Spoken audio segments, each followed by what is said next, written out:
Poderoso, vamos dar início aos nossos estudos a respeito do Evangelho de Jesus, para o que pedimos a assistência e proteção dos vossos bondosos mensageiros e do nosso anjo da guarda, a fim de que nos esclareça a inteligência e nos dê o discernimento necessário a nós, desencarnados, e aos nossos irmãos desencarnados, que aqui vieram com a permissão do Pai, para bem compreendermos o que vamos estudar.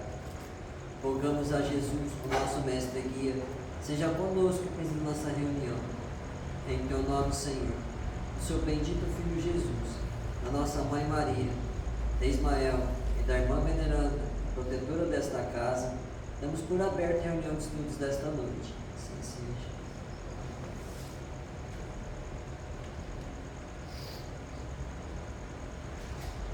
Paz. Disse-lhes, pois, Jesus, outra vez, paz seja convosco. Em João, capítulo 20, versículo 21. Muita gente inquieta, examinando e contando entre os novos discípulos do Evangelho e os desencarnados, interroga ansiosamente pelas possibilidades da colaboração espiritual junto às atividades humanas. Por que razão os emissários do invisível não proporcionam descobertas sensacionais ao mundo? Porque não revelam os processos de cura das moléstias que desafiam a ciência? Como não evitam um doloroso choque entre as nações? Tais investigadores, distanciados das noções de justiça, não compreendem que seria terrível furtar ao homem os elementos de trabalho, resgate e elevação. Aborrecem-se comumente com as reiteradas e afetuosas recomendações de paz das comunicações do além-túmulo, porque ainda não se harmonizaram com Cristo. Vejamos o Mestre com os discípulos quando voltava confortados do plano espiritual. Não lhe observamos na palavra qualquer recado torturante, não estabelece a menor expressão de sensacionalismo, não se adianta em conceitos de revelação supernatural. Jesus demonstra-lhes a sobrevivência e deseja-lhe paz. Será isso insuficiente para a alma sincera que procura a integração com a vida mais alta?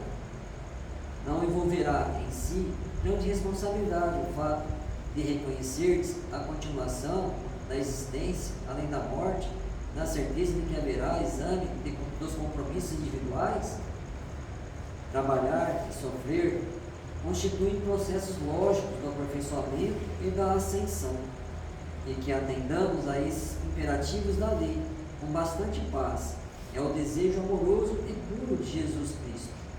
Esforcemo-nos por entender semelhantes verdades, pois existem numerosos aprendizes aguardando os grandes sinais, como os preguiçosos que respiram a sombra, à espera do fogo fátuo do menor esforço.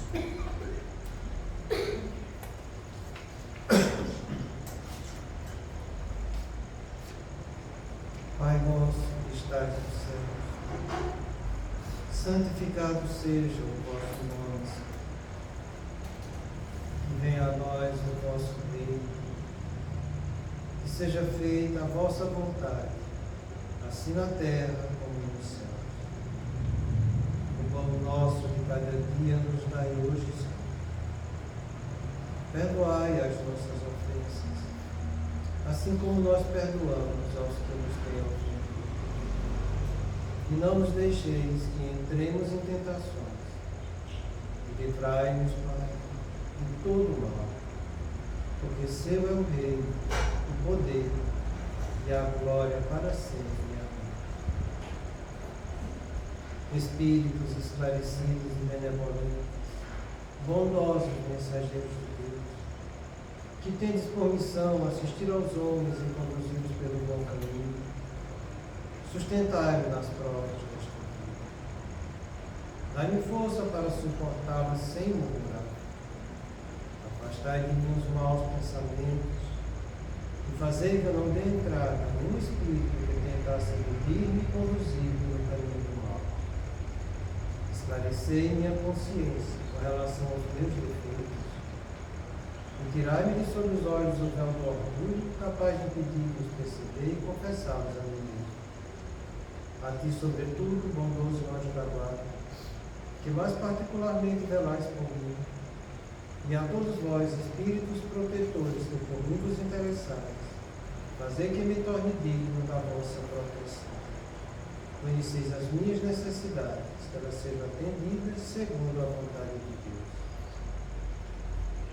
Que a paz que irradia do coração de Jesus e que abrange toda a terra, possa ser assimilada por todos os corações aqui presentes, tanto encarnados quanto os desencarnados, para que de posse dessa paz possamos compreender as leis que regem o mundo espiritual e ter a sabedoria de praticá-las em nossa vida diária. Em nome do nosso mestre amado Jesus, da irmã veneranda e sua equipe espiritual que nos assiste, bem como dos nossos anjos da guarda, solicitamos que a água aqui exposta seja fluidificada em nosso benefício. Que assim seja. Damos graças a Deus.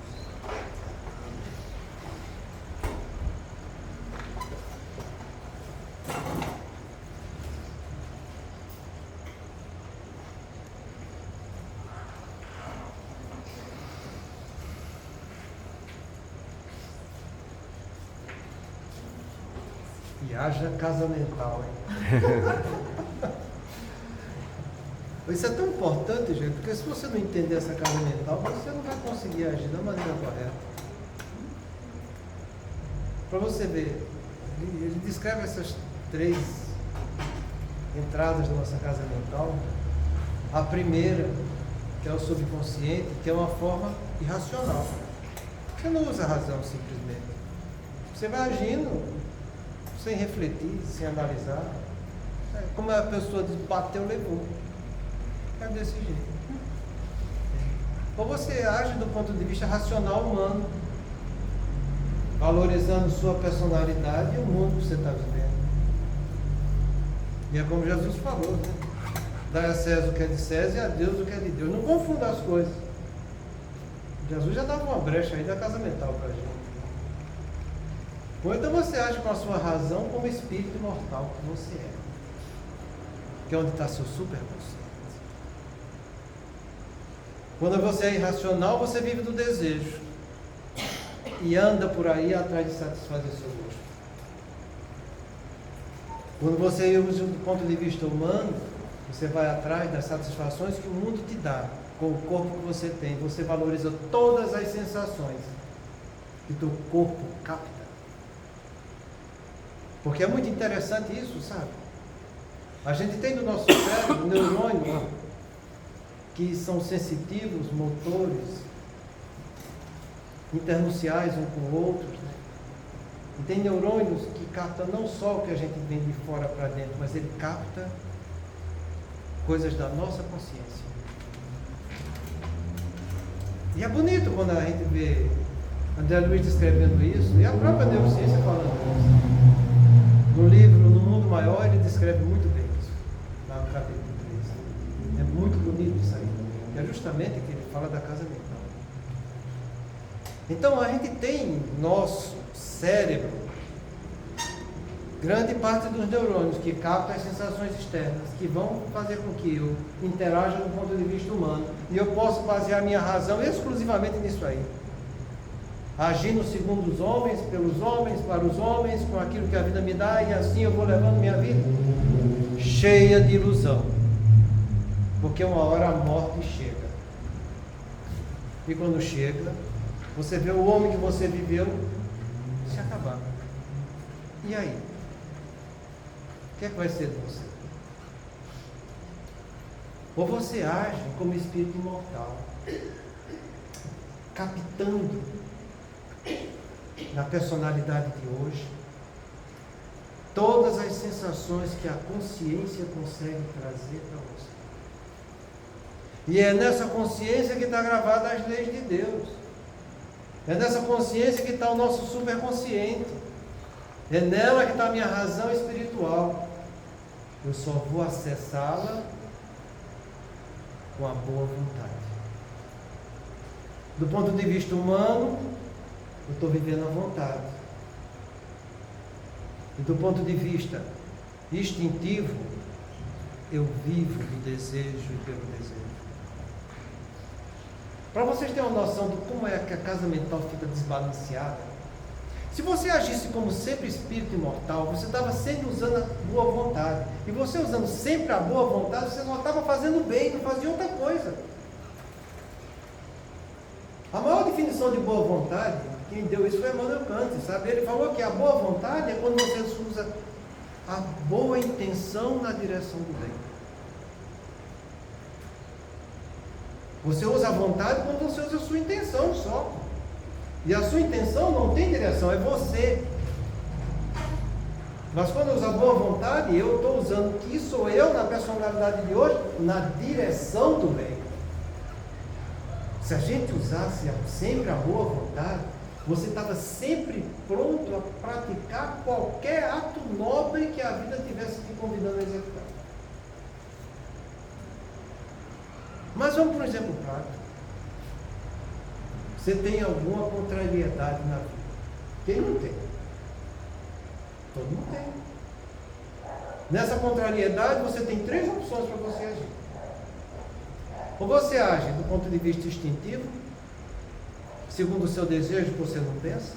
Por isso você diz aqui, e é assim, bateu, levou, fez isso, toma lá da cá, pegou. Ou você age do ponto de vista humano, indo atrás dos seus direitos humanos, ou você age pelo bom senso, que é onde está a tua boa vontade. Então, quando você chega diante da contrariedade, diz: olha, você precisa fazer assim, assim, assado, fazer dieta, tomar remédio, não sei o que. Ah, mas eu não dou conta. Eu não consigo isso. Ele não consegue porque ele nunca acessou a boa vontade. Ele sempre ficou com a casa mental dele desbalanceada no desejo dele ou nas situações humanas. Para fazer o dever e fazer o que é certo, ele nunca fez. Então, quando a vida chama na real, que ele precisa usar a boa vontade, eu não dou conta. Eu não sou capaz. Eu vou fazer só durante a semana. No final de semana, não. No final de semana, eu tenho direito, né? Isso mostra o tanto que a gente vive com a nossa casa mental na direção do ontem, onde está nosso desejo. E aí a gente vê como a coisa fica conflitante. Porque você convida a pessoa do ponto de vista humano, até condutas civilizatórias. E nem isso ele tem. Nem isso tem. Porque nem a vontade dele ele está usando diante dos padrões humanos. De tanto que ele fica fixado só no ontem, onde está o seu hábito e o seu automatismo. Mas a ciência mostra isso, você tem que fazer assim. Não. Que ciência? Ciência que nada. Eu não dou conta de fazer isso. Não. A pessoa está só no ontem. Ela não enxerga o padrão humano de hoje. Eu estou falando de civilizatória, de progresso da civilização. Que você convida ela a fazer uma coisa mais nobre, diante da contrariedade que está tendo. Ela não faz. O que ela quer é que o desejo dela prevaleça sobre tudo e sobre todos. O que você acha que vai acontecer com uma pessoa desse jeito? Que está vivendo com as ilusões do ontem, não é nem com as ilusões do hoje. O que é que aconteceu? Que tipo de influência espiritual está chegando até ela?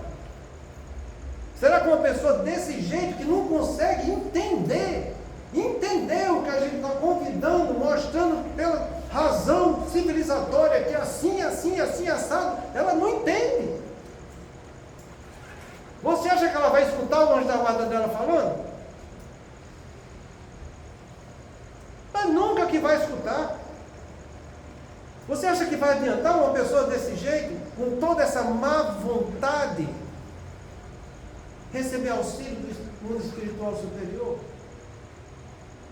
A gente sempre estudou aqui, a gente sempre falou isso. Nada é tão simples que quando eu tenho má vontade se torna impossível. E nada é tão complicado de quando se tem boa vontade, não se torna fato realizado. O que falta a cada um de nós é saber estruturar a casa mental, que é de cada um, não é do outro, meu. Se você vive com sua casa mental do lado negativo, vai tomar base, vai tomar água fluidificada, vai tomar remédio. Você acha que vai resolver alguma coisa? Tratar o corpo é um alívio o mais baixo possível. Tratar o corpo espiritual é um alívio mais profundo. Mas isso não gera cura de nada. O que gera cura é a alma imortal olhar para dentro de si e dizer: eu vou fazer alguma coisa em benefício do meu espírito. Isso sim vai curar. Então, quando a gente chega e ele fala aqui, entende, que o controle maior da casa mental está sendo governado por eles, com esses monoteísmos, e a vontade do paciente também está ficando comprometida. Entenda, a gente está estudando obsessão simples, a influência sutil da coisa. Entende que você tem tudo para estar conectado com o seu anjo da guarda pelo superconsciente, mas você inverte a coisa, vai ser conectado com o seu desejo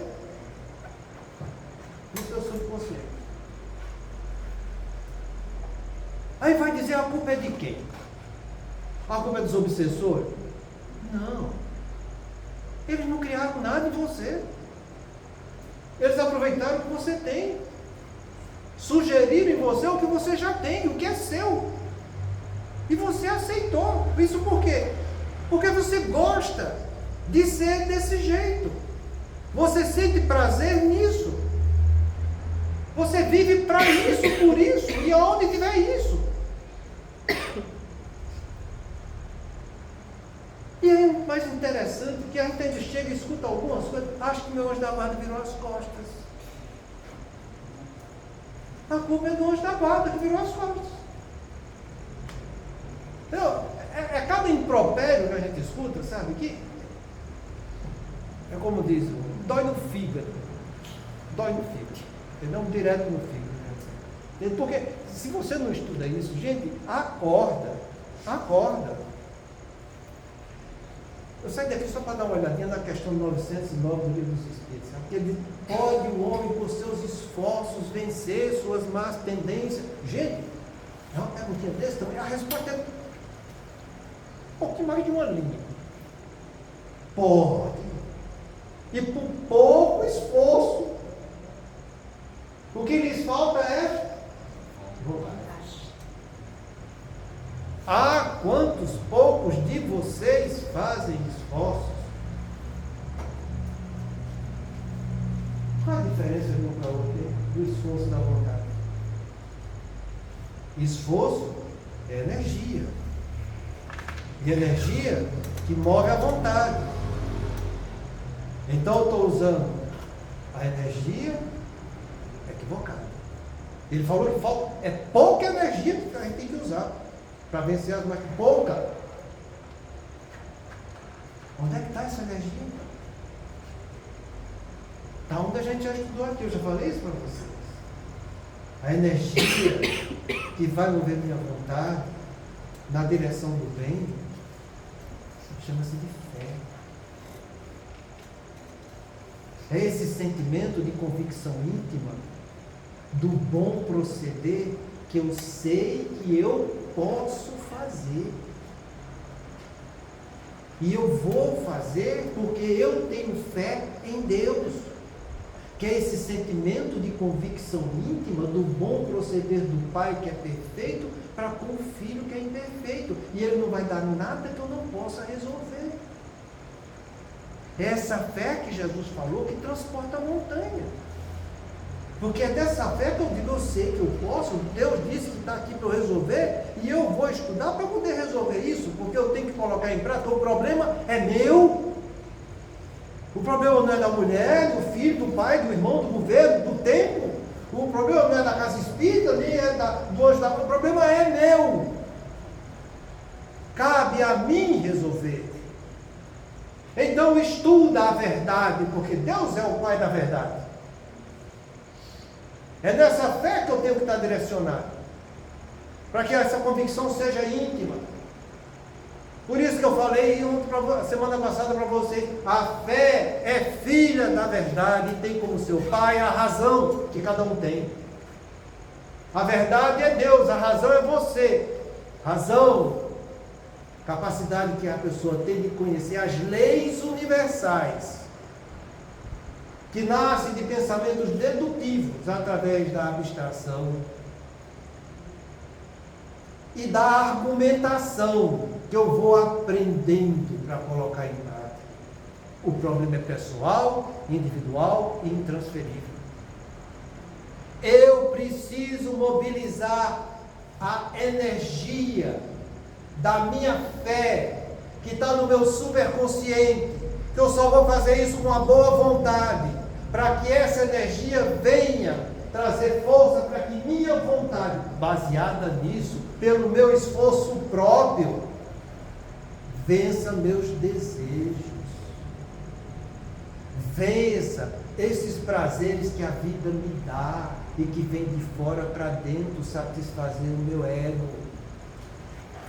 Quando a gente resolve, a gente percebe que tem pessoas que vão gostar de complicar tudo o que acontece. E quando você resolve simplificar a sua vida, não tornando dolorido as coisas que acontecem, que você precisa da fé para que você possa simplificar isso. A gente está mais ou menos dentro da casa mental do lado da vontade. A simplicidade, ela envolve duas coisas: você ser objetivo e ser sincero. Ser objetivo é você saber ali quando você tem o que fazer sem criar rodeios. Ser sincero é você falar só a verdade. Não é dizer toda a verdade. Quando eu digo toda a verdade, eu estou sendo franco. Toda a verdade fere. Jesus foi sempre sincero. Só falou a verdade. Imagina aquele espírito Cristo que fosse falar toda a verdade. A gente caía, morria todo mundo. Não sou nada. Então, ele falou só a verdade. Então, se você quer simplificar a sua vida, seja objetivo. Você está complicando a minha, meu bem, então eu não quero viver a sua complicação. Eu já falei para vocês. Não existe programa, plano existencial de separação conjugal. Não existe. Se teve separação, é o que a gente chama de mal menor, para evitar o mal maior, que é um suicídio, um assassino, uma morte prematura. Mas é mal. Mas a gente tem que evitar o pior. Então, se não tem outro jeito, que pratique o mal menor. Então, você tem que aprender, na vida toda, a gente tinha que ser simples. Tinha que ser objetivo e sincero. O problema está aqui, tá? Qual é o objetivo de Deus com esse problema? Eu aprender como espírito mortal que eu sou, e não como homem, e muito menos como animal que eu fui. O objetivo é esse. Então, vou aprender a trabalhar sentimentos de amor onde existe desamor. Vou aprender a trabalhar a verdade onde tem a mentira. É o objetivo. Isso é ser objetivo. E não você começar a dar rodeio. Não, é assim, mas, se, porém, contudo, todavia, e aí você vai inventando um monte de coisa para fugir da sua objetividade. Porque no fundo, você também não quer ser sincero. Porque esse é o problema da gente. Você só é objetivo e sincero quando você está com uma boa vontade. quando você está na casa mental superconsciente. A gente precisa trabalhar isso, esse sentimento de boa vontade. Senão a gente vai perder tempo e vai se comprometer cada vez mais, sabe? Então eu preciso, para educar minha vontade, que está ficando presa do monoideísmo, balancear minha casa mental e não deixar que ela fique desbalanceada. A casa mental é minha, não é do outro. O outro pode querer penetrar? Pode, está tentando, está chegando lá, está chegando. Mas eu posso dizer não. Não. Olha, eu já falei isso para vocês. Alguns meses atrás, a gente estava numa reunião mediúnica aqui, tratando de um irmão nosso que padeceu de alcoolismo. E depois que a gente estava tratando de algo, que foi vendo que o erro era dele, ele parou, pensou, deu aquele silêncio assim, virou para mim e disse: era só eu ter dito não.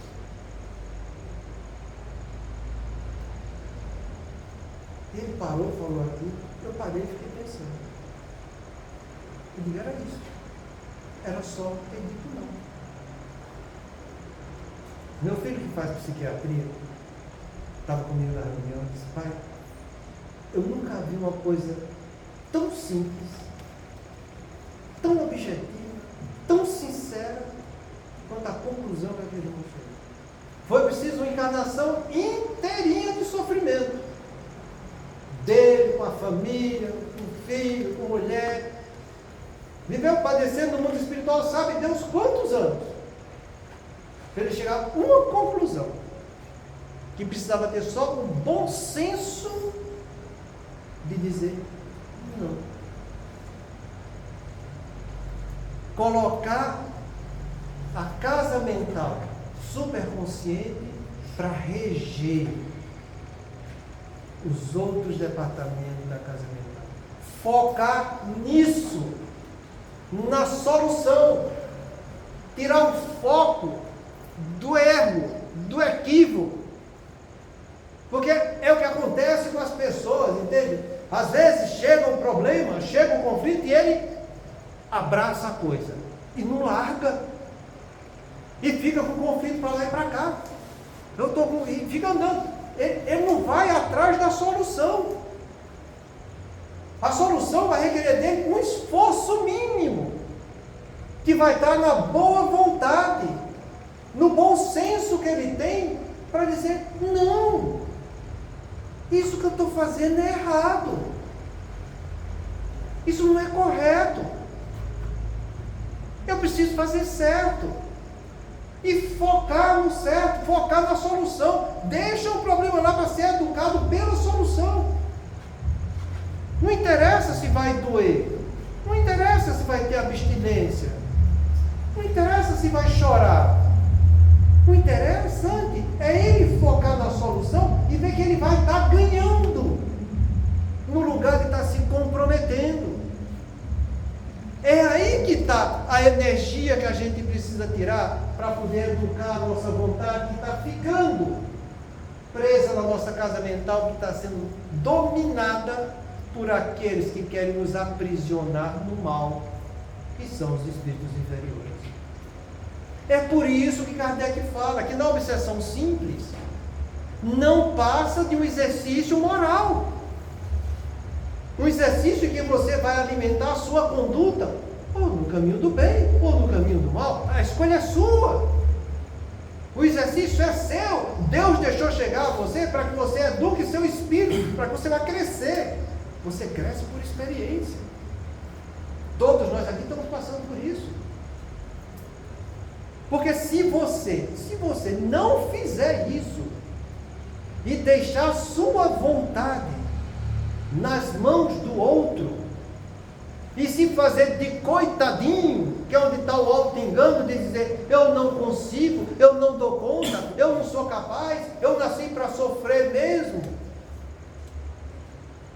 como se Deus tivesse te feito errado, como se Deus, esse Pai que é o suprassumo do amor, estivesse se divertindo vendo você sofrer.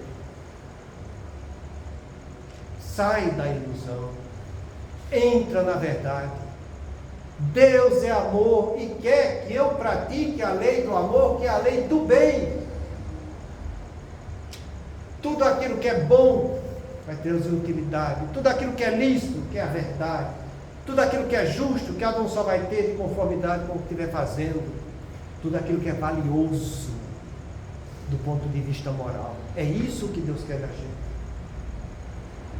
Então saia da ilusão, entra no caminho da verdade.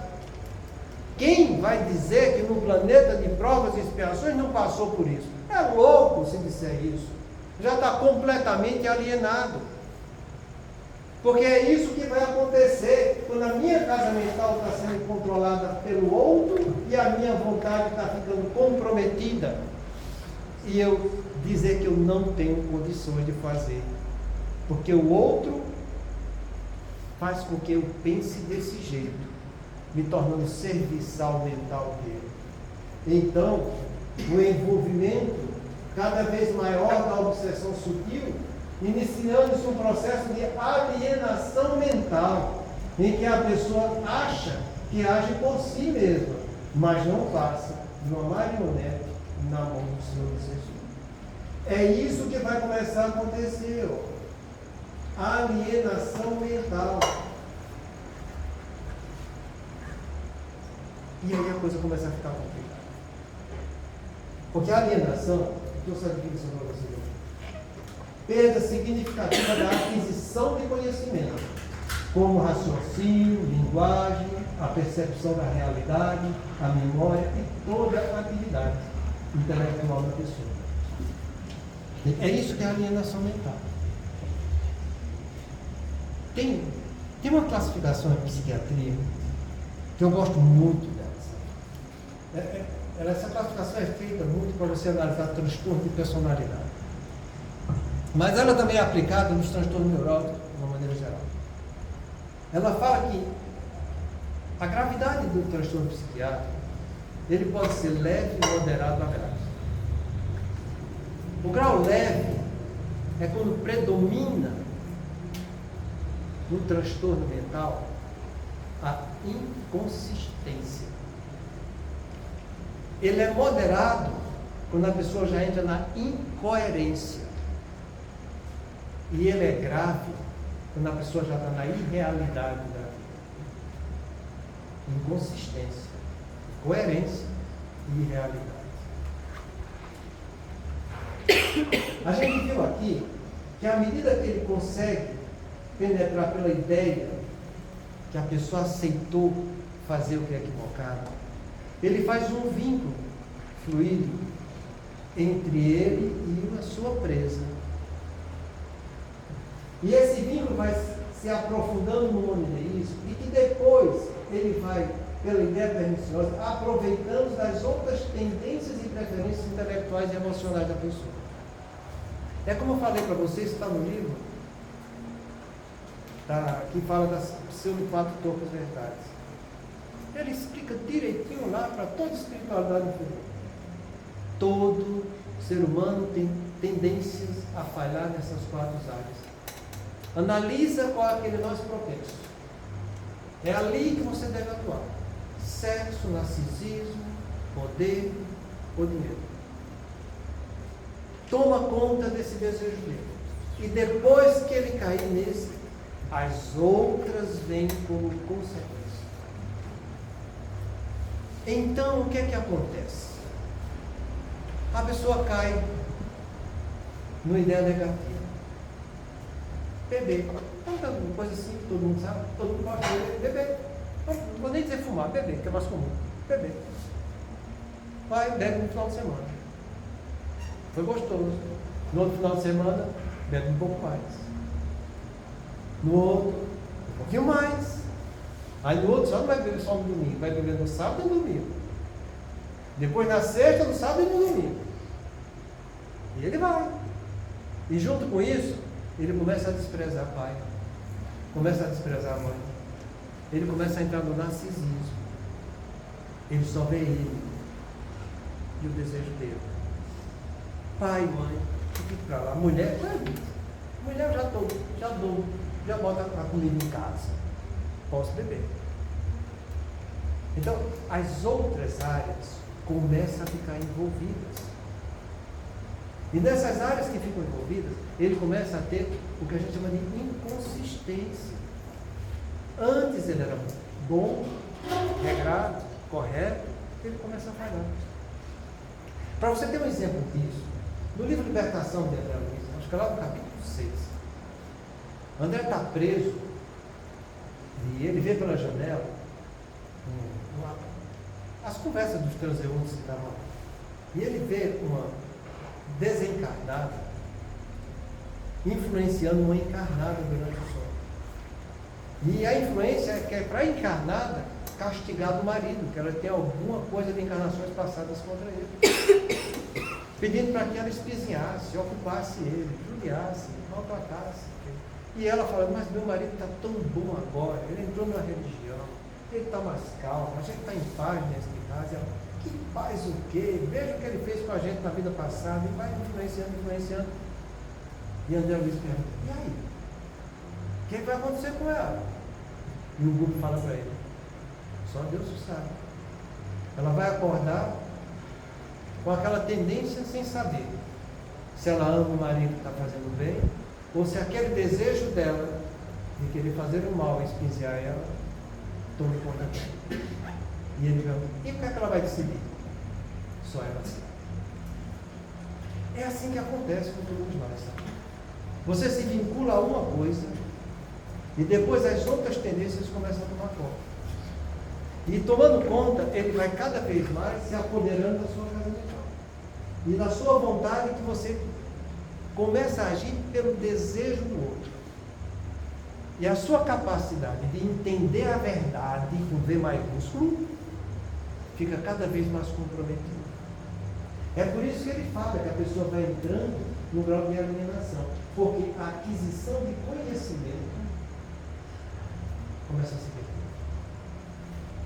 E é bom a gente definir essa palavra conhecimento.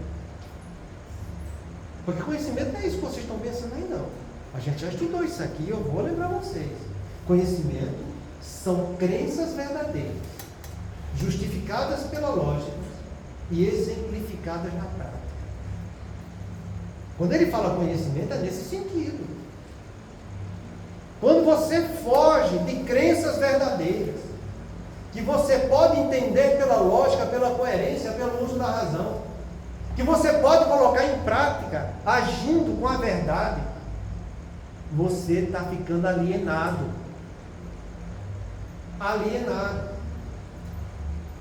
E interessante que no convívio humano, você vê o oposto, sabe? Você quando começa a viver a verdade de Deus, quando você começa a viver a verdade espiritual sua, quando você começa a ter educação no caminho do bem, aquilo é um fanático. Está alienado. A gente é humano. A gente pode e deve cuidar do lado humano. Não é assim que vocês devem falar? Acha que o outro que está fazendo certo é o alienado. Você está certo. Então eu vou mais curtir sexo com sexo. E da maneira mais depravada que existir. Porque a gente está aqui para curtir o aqui e agora. Todo mundo faz. Por que eu não vou fazer? Você acha que você pensando desse jeito, esse anjo da guarda que está dizendo, vai lá, faz sexo mesmo, meu filho. Vai lá, abusa de dinheiro mesmo. Você trabalha, você ganha mais. Vai abusando. E vai se endividando. Vai lá. Usa do poder. Mostra que quem manda em casa é você. Os outros vão estar obedecendo só, porque é você que bota o dinheiro, então é você que manda. Como se o trabalho dos outros não tivesse qualificação nenhuma na vida, sabe? E é assim que você cai na obsessão simples. Você vai ficando cada vez mais alienado. Porque você perde significativamente a aquisição de conhecimento, de crenças verdadeiras. Então, quando você chega, dá para fazer você pega aquele, lê o primeiro parágrafo, não entende nada. Lê de novo, não entendeu.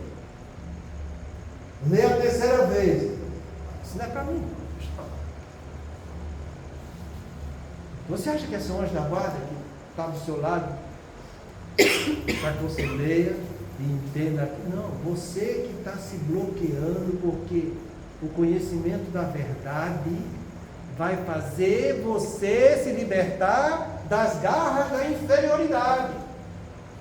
Você acha que ele vai deixar você conhecer a verdade? Você acha que ele vai deixar você ter cada vez mais conhecimento no caminho do bem, do belo e do bom? Vai nada, meu. Então ele vai criar um monte de empecilho para que você não vá atrás disso, para que você não se esforce nesse sentido. A gente fala para você: tem algum dia da semana que você não quer que Jesus entre na sua casa? Qual dia que você não quer que Jesus entre? Me diz aí. Quantas vezes você convidou Jesus fazendo evangelho no lar para que ele entrasse na sua casa? Ah, eu fazia evangelho lá todo dia? Pô, meu, tu não come todo dia para alimentar teu corpo? Você não pode fazer o evangelho no lar para alimentar seu espírito? Mas pensa com coerência, meu. Porque se você começa com inconsistência, quando você chega na incoerência, esse transtorno mental já é moderado. Incoerência é isso. É eu não ter a capacidade para ter lógica, para não analisar com razão, com objetividade, com simplicidade o caminho da verdade. Então você sai de uma inconsistência, faz hoje, não faz amanhã, não faz, deixa de fazer. Essa é uma obsessão sutil. Eu trouxe a folhinha para vocês, que a mãe fala lá, obsessão mais ou menos, obsessão sutil. Nem é nem deixa de ser, nem é bom nem é deixa de ser, nem é ruim nem deixa de ser. É tudo no mais ou menos. E é como está escrito lá, que o Cortella gosta de falar isso, né? Por nem seres quentes nem frios, eu vos vomitarei de mim. Nós está lá em Apocalipse, Deus falando isso para a gente. Então, quem gosta de ser nem quente nem frio, quem gosta de ser mais ou menos, não vai estar com Deus. Então, isso é se você ser inconsistente. Ah, agora eu vou na casa espírita, vai a primeira semana, a segunda, a terceira, depois vai falhando, né? E não tem consistência para dizer é isso que eu quero e acabou. Vai chover canivete, mas eu vou fazer. É isso que ele fala, que eu preciso de esforço, mas é pouco esforço. É só eu dizer para mim, eu vou fazer. É só o irmão falar do jeito que ele falou. Era só eu ter dito não. Só ter dito não. E ele vencia a prova e a expiação dele. Mas um não com consistência. Um não baseado na lógica da razão.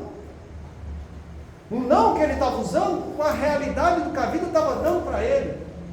Então, se eu ajo com consistência, se eu ajo com lógica, se eu ajo com a realidade da vida, a minha casa mental vai estar sendo regida pelo meu superconsciente.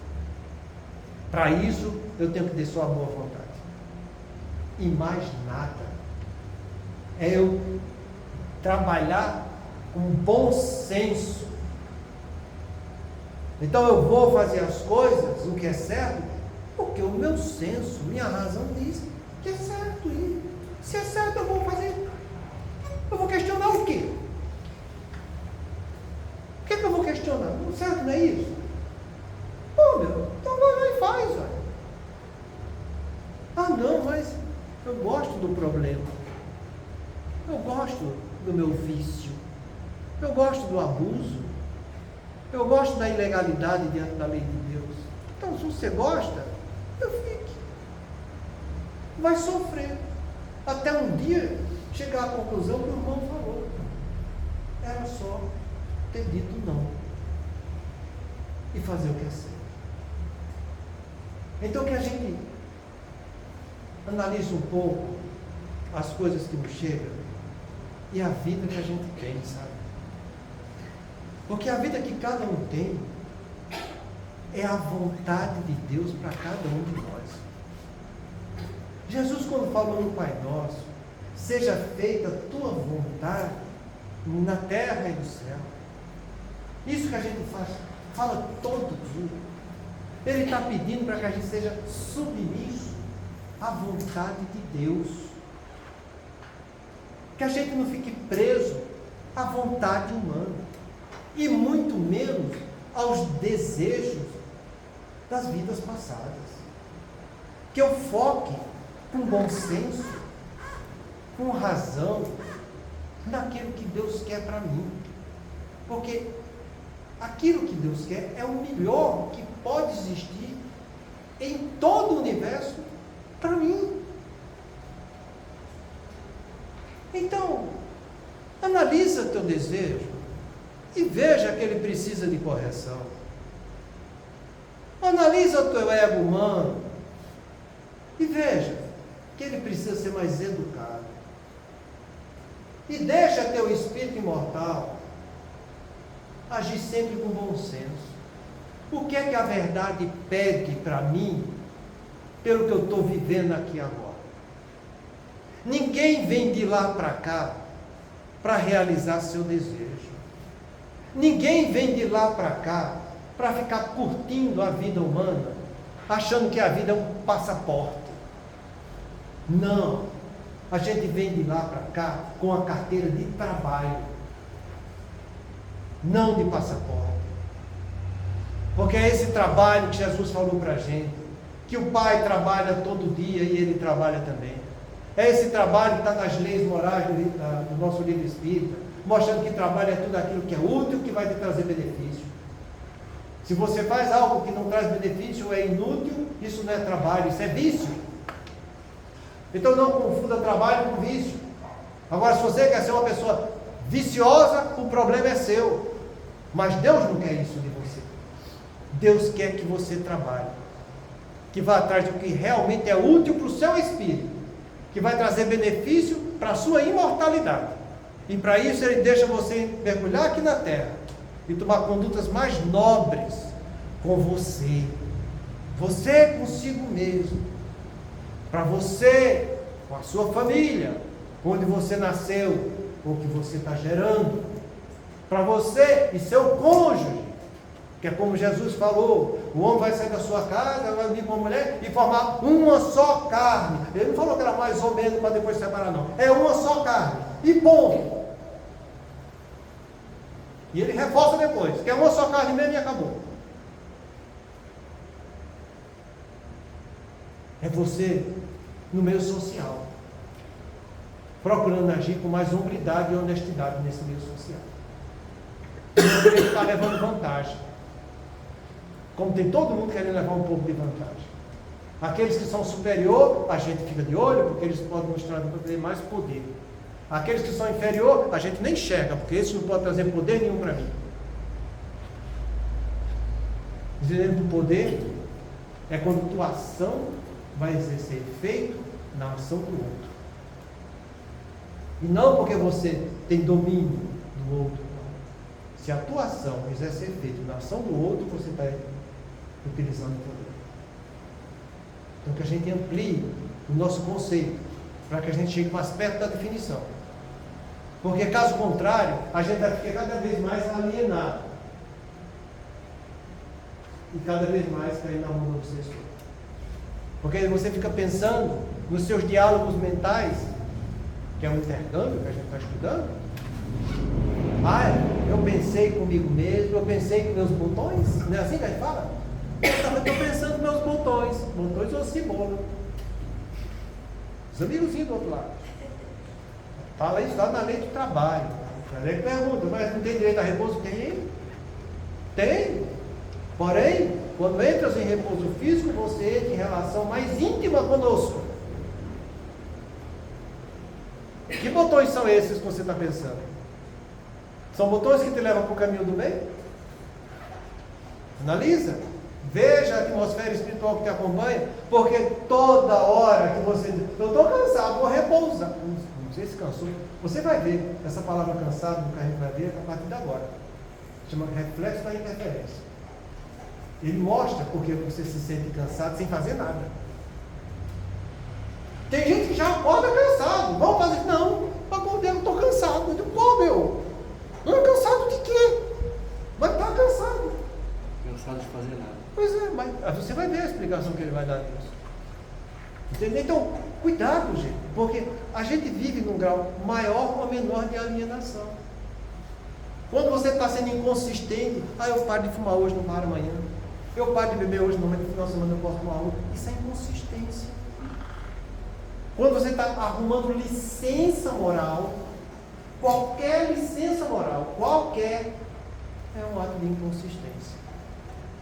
Porque quando a pessoa muda, ela não vai arrumar licença para dizer que não mudou.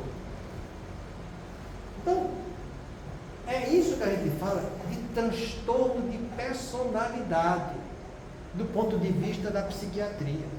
Pessoas inconsistentes são transtornos de personalidades leves. Quando entra na incoerência, que é isso aqui que ele fala, não só de conhecimento, mas de raciocínio. Raciocínio é usar a razão e a lógica. Quando isso aqui fica comprometido, o raciocínio e a lógica, que é incoerência, a coisa está se aprofundando. Você está agindo coisas que a razão sua poderia estar mostrando o caminho da verdade, e você está dizendo que não. Está todo mundo errado, mas você está certo. Imagina, você está modificando o mundo inteiro. Então Jesus fala, o Espiritismo fala, a ciência fala, mas você não, está errado. Aí você pergunta por que está errado? Não sei, mas está errado. Dizer não por não, isso já mostra o grau de ignorância que a gente vive. Toda vez que você disser não, você tem que dizer o porquê não. E quando você disser que é não, porquê não, você tem que dizer qual é o sim. E por que sim? É assim que a gente se educa. E é assim que a gente educa nossos filhos. Porque foi Jesus que falou isso para a gente. Seja o teu sim, sim, teu não, não. O que disso passa te causa mal. Então que a gente comece a agir de acordo com esse ensinamento de Jesus, porque todo mundo diz que quer Jesus na sua casa, que Jesus é o modelo e guia, é assim que fala da doutrina espírita. Então é o modelo e guia. De quê? De quê? Só da boca para fora? Põe em prática alguma coisa, age com coerência, para que a tua razão não fique comprometida, o teu raciocínio, e depois vai embora. Percepção da realidade, é quando se aprofunda. É quando você está vivendo da irrealidade da coisa. Você vê coisa onde não existe. É como a pessoa fala, está catando pelo em ovo. Não vai encontrar, mas está catando. Entende? Começa a ver, tem ilusões, alucinações, ideias delirantes, e você vai fugindo da realidade. Vai ficando uma alienação cada vez mais profunda. Então, é essa palavra alienação que a gente tem que ter cuidado, entende? Porque ela pode ser incoerente, ela pode ser inconsistente, incoerente e irreal. Entende? E isso vai aprofundando na tua mente de uma maneira tão simples que quando você se vê, você já não tem a capacidade de refletir mais. Aí você já entrou num negócio que a gente chama de fascinação. É o passo seguinte da obsessão simples. E é como eu falei nas outras vezes anteriores aqui. A gente está vendo como o processo da doença vai acontecendo e aprofundando. Para eu me recuperar, é o mesmo caminho inverso até chegar na normalidade. Vai deixar se aprofundar? É um direito de cada um. Mas o caminho de volta vai ser o mesmo. Você não vai dar passos largos, pulando etapas. Porque se você fizer isso, é o que a gente chama de pseudo-amor, é o que a gente chama isso de fingimento ou sentimentalismo. Eu já vou fazer assim pela palavra. Não. Toda conquista verdadeira é como a gente estudou acho que na quinta-feira aqui. É preciso de paciência e coragem para que você vá gradativamente colocando as pedras no caminho que você as derrubou. Pedra por pedra.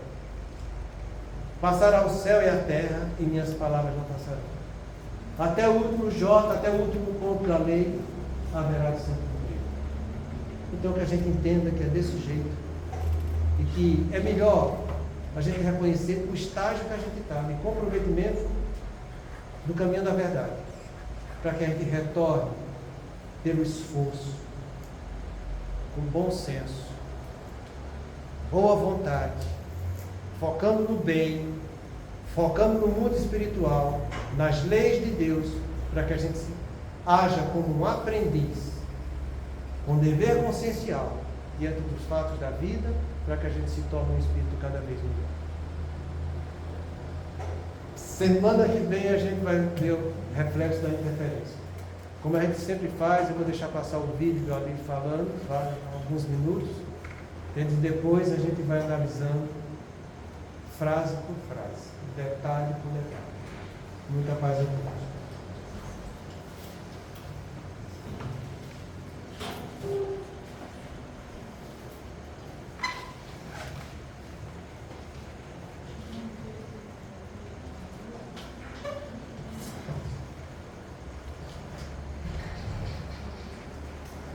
Façamos essa prece pensando em nós mesmos. Ela é interessante, sabe?